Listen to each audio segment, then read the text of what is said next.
Laughter lady हास्य club तुमचं स्वागत स्वागत करते मी तुमचं. पहिले पायगुळे सरांचं की ज्यांनी आम्हाला इथे बोलवलं, त्यांचं मनापासून आभार मानते, धन्यवाद मानते. आणि तुम्ही सगळे मुलं उभा आहात म्हणून तुमचे पण आभार पहिले मानते. कारण की ही जी परंपरा चाललेली आहे भारतीय संस्कृतीचा गणाधी गणपती, याचं जे तुम्ही संस्कृती पुढे नेताय, मुलं तुमची जी पिढी आहे, जी पिढी तुम्ही पुढे नेताय, त्याच्याबद्दल तुमचे मनापासून आभार आणि अभिनंदन. ही परंपरा लोकमान्य टिळकांनी जी सुरू केली ती आजतागायत तुम्ही उत्साहाने साजरे करत आहात, म्हणून तुमचे अभिनंदन करते. आणि लाफ्टर लेडी म्हणजे आमचं 5 ग्रुप आहेत, आमचे 5 शाखा आहेत, सगळ्या लेडीज आहेत. आणि हास्याचे महत्व नेमकं काय, हसण्याचे आपले काय काय फायदे आहे ते आम्ही सांगत असतो. आणि 20 ते 80 पर्यंत ज्या तुमच्या आई बहिणी असतील किंवा मिसेस असतील, संसाराच्या जबाबदाऱ्या करून सगळ्या हे झालेल्या आहे, एकट्या पडलेल्या आहेत, त्यांना आम्ही ग्रुप करून छान एन्जॉय करतो. असा आमचा हास्य ग्रुप आहे. आणि तेच आपण आपल्याला बोलवलं. आणि या महिलांचा आत्मविश्वास वाढवण्यासाठी आम्ही या गणेश गुणोत्सवामध्ये आम्ही याच आमच्या ज्या महिला आहेत त्यांचे कलागुण साजरं केलं की आपल्याला एक छान बरं वाटतं या वयामध्ये. म्हणून त्यांच्यासाठी हा उपक्रम आहे. तुम्ही त्या उपक्रमाला दाद दिली म्हणून मनापासून आभार. आता आपण नेहमी म्हणतो गणपती बाप्पा मोरया, गणाधी गणपती आहे आपला, त्याला आपण आव्हान करतोय. तर चला बरं आपण आव्हान करूया. गणपतीचं आव्हान ब्रह्मदादानी.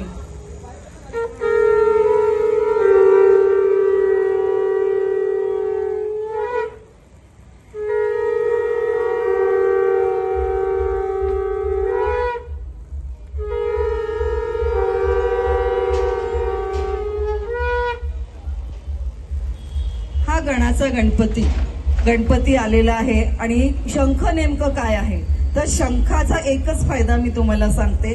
शंखामुळे फेस योगा, जे तरुण मंडळी तुम्ही आहे, जे तुमचे मुरुम असतात, काय डाग, आणि फेस योगा हा होतो. तुमची डिप्रेशन असेल, डिप्रेशन कमी होतं.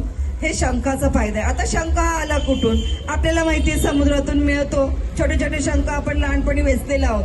तर हा शंख प्रथम समुद्र मंथन करताना पहिल्यांदा आला तो विष्णूकडे आणि लक्ष्मीकडे, म्हणून तो लक्ष्मीकडे आहे, त्यांना तो प्रिय आहे. म्हणून असं म्हणतात की शंख वाजवल्याने लक्ष्मी प्रसन्न होते, घरातली निगेटिव्हिटी जाते. हे जे शंखाचं महत्व आहे आपल्या संस्कृतीमध्ये आहे. आणि हेच महत्व आमचं सांगण्याचा प्रयत्न आहे हे शंखवादन केल्याने. आणि दुसरं जे आहे शंख आहे की आपण गणपतीला आव्हान केलेलं आहे. तर समुद्र मंथनातून बघा, आपण म्हणतो 7 समुद्र आहे, हो की नाही, 7 आहे. आपल्या जी भारतीय परंपरा जी आपली टिकली आहे, जी लग्न या संस्कृती आपली आहे, सर्व जगामध्ये बेस्ट आहे. तर याच्यावर जी आपली भारतीय परंपरा टिकून झालेली आहे. आता जर तुम्ही बघितलं तरुणांचं थोडं मत परदेशीकडे चाललेलं आहे, ती कुठेतरी ढासळती आहे. म्हणून याच्यासाठी आपली संस्कृती नेमकी काय की आपण गणपतीचं पूजन करतो, पण हे त्याच्यामुळे आपण सगळे एकत्र मित्र भेटत असतील, 4 मित्र भेटत असतील, पण गणपतीच्या वेळेस तुम्ही सगळे सोशल होता, आपण सगळे सोशल होतो. आणि ही परंपरा आपण राखलेली आहे.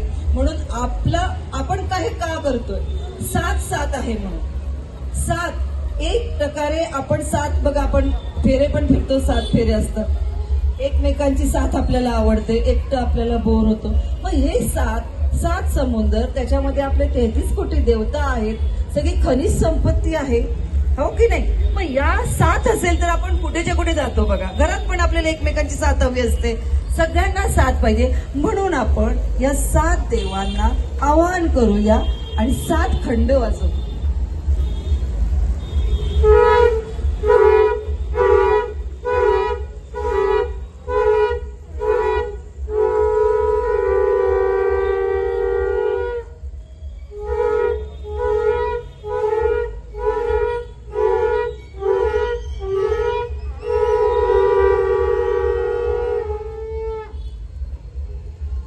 आपण सगळे एकत्र असल्यानंतर जी आपल्याला मजा येते, गणपतीची तुम्ही सगळेजण वाट बघत असतात, हो की नाही, की गणपतीत आपल्याला मजा येते.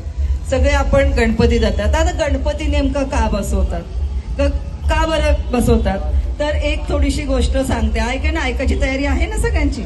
चालेल ना? हा, ठीक आहे. एकदा आपल्याला जसं आपण नवीन घर वगैरे बांधलं की आपण बोलवतो मित्राला किंवा वास्तुशांती करतो, तसंच एकदा कुबेराला वाटतं की आपण बोलवावं. आणि आता कोणाकडे काहीच नाही, असं आपले शंकर महादेव, त्यांच्याकडे काहीच संपत्ती नाहीये, म्हणून ते थोडंसं जातात आणि शंकराला सांगतात की तुम्ही माझ्याकडे या जेवायला.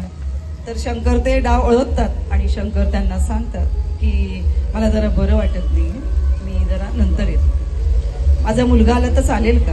ठीक आहे. गणपती बाप्पाला ते सांगतात की जा म्हणून.